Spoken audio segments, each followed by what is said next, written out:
Grayscale discloses that XLM, ZEN, and ZEC are securities. Coinswitch CEO, accused of money laundering, says the exchange is fully cooperating with the authorities. Gareth Soloway says the dollar is going to lose its value very soon. Asset managers offering fund tokens. Zipmex appoints restructuring firm to create a recovery plan. Texas crypto mining rush may require as much power as entire state of New York. Tether says audit is still months away amidst a market crisis. Japan looks at giving crypto tax breaks to boost startups. Kevin O'Leary talks about China and blood Bitcoin. CoinDCX launches platform to make DEFi apps accessible to the masses. Hello everyone and welcome to the Daily Crypto.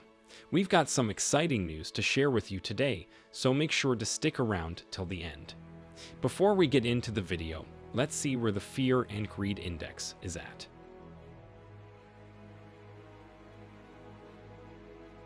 It is still at the same level, which is 28, even though Bitcoin has started to move down. This shows that investors have started to become mentally prepared and are ready for more potential downside. As of recording this video, Bitcoin and Ethereum are at 19,914.85 respectively. The U.S. Securities and Exchange Commission has inquired about Grayscale Investments LLC's security law review of tokens in some of its less popular crypto trusts. The investigation, which Grayscale disclosed in June and mid-August filings that received little attention, casts a shadow over the trust's viability at a time when the world's largest digital asset manager is already coping with a precipitous decline in the value of its assets due to the ongoing crypto winter. The details are included in filings for trusts holding Stellar, Scash, and Horizon native coins.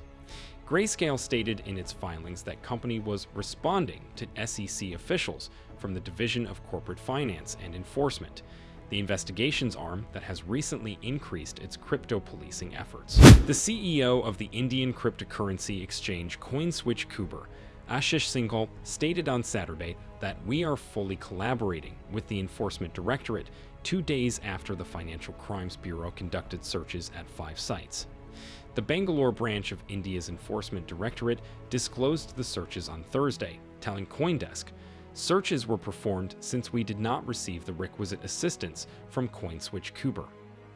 2 days later, the exchange's CEO took to Twitter to emphasize that the engagement with the ED is not related to money laundering or India's Prevention of Money Laundering Act.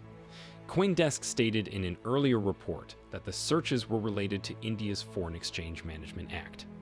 Singhal did not specify in his Twitter thread what the searches pertain to. Since at least 2017, the business has promised an audit. An audit is likely months away, according to Paulo Arduino, Chief Technology Officer of Tether Holdings Ltd, which issues the $68 billion market cap Tether coin. Mr. Arduino stated that things are moving slower than we would like. In lieu of a complete audit, Tether, like other prominent stablecoins, issues a certificate issued by its auditing company that provides a snapshot of its reserves and liabilities. Typically, audits are more exhaustive than other forms of attestation. Some crypto firms' attestations confirm the numbers provided by the company's management for a specified date and time without evaluating transactions before or after that date.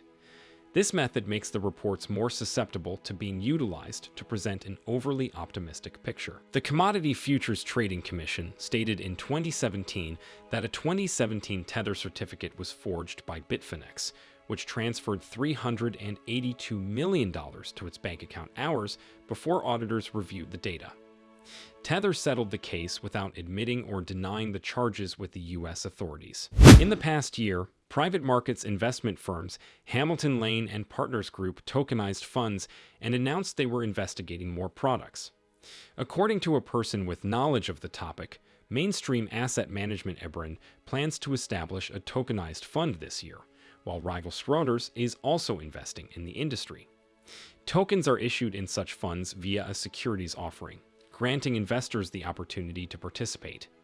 Blockchain enables tokens or fund fractions to be safely handled, according to proponents, and can assist small investors in purchasing illiquid assets like as private equity, which often give better returns but are difficult to exchange rapidly. Magnus Burkle, a principal at the consulting firm Oliver Wyman, stated, "Every asset manager who aspires to offer private markets to their clients and be a market leader, will investigate blockchain technology. After being forced to cease withdrawals and file for protection from creditors in July, the Singapore-based cryptocurrency exchange Zipmex has hired a restructuring consultancy to aid with the recovery plan. Australian firm Coinswitch will collaborate with the exchange's attorneys, Morgan Lewis Stanford, to determine how effectively to restructure the company and protect its assets, according to a statement on the exchange's website. Separately, Zipmex announced that it is in advanced discussions with 2 possible investors. The exchange stated that it has requested a meeting with the Securities Exchange Commission of Thailand in order to present potential investors and a recovery strategy. After freezing withdrawals in July, Thailand's SEC requested Zipmex for clarification regarding assets under control. Zipmex is one of a large number of crypto enterprises that failed as the market declined early this year. In 6 months, the price of Bitcoin BTC plunged from $69,000 to $17,000, causing lenders such as Celsius Network and Voyager Digital to fail and the Singapore-based hedge fund 3 Arrows Capital to disintegrate. Zipmex lent $48 million to Babel Finance, another cryptocurrency lender, and $5 million to Celsius. Neither loan has been returned. Next up is Gareth Soloway, who is going to share his analysis on the US dollar and where he thinks it is headed.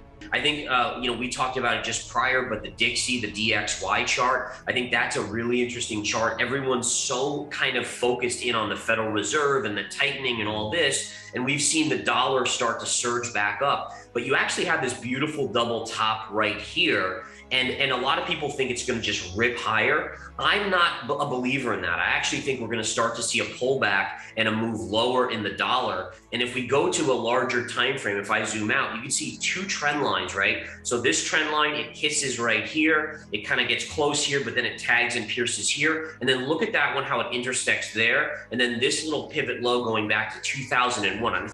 Because of the recent FED policies, the dollar has been surging for the past couple of weeks. But as Gareth showed us on his charts, it is now sitting at very strong resistance of the 2001 low and touching the upper trend line. He says it is very likely that we see the dollar come down from here, which would be good for all financial markets, especially cryptocurrencies. Since Bitcoin and dollar are inversely related, Bitcoin will go up in price if dollar loses its strength. Electric Reliability Council of Texas, which operates the system, said in an email on Friday that enough miners had applied to connect to the state's power grid to utilize up to 33 gigawatts of electricity. That is a third higher than what the chief executive officer of the grid operator stated in April that officials were planning to handle over the next decade.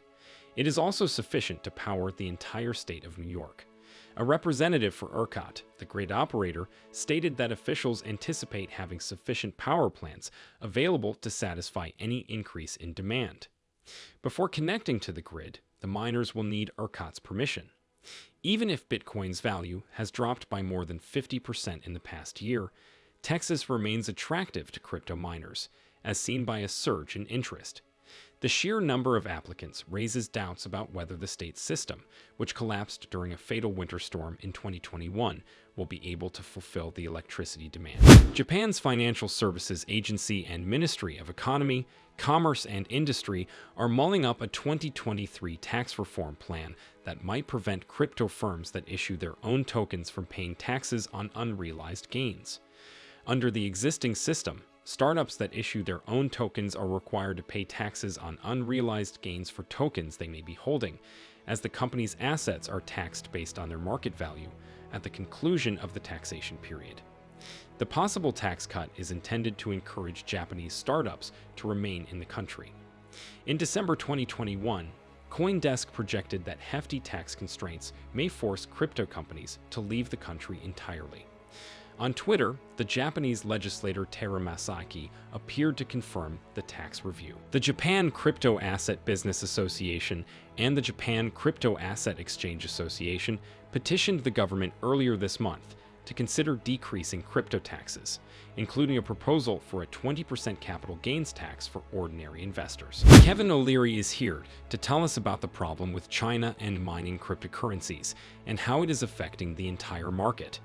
When Kevin became a public Bitcoin maxi, he was questioned by numerous institutional investors as to whence the generated Bitcoins originated. Upon conducting study, he discovered that 60% of all Bitcoins are mined in China, a country renowned for labor abuse and human rights violations.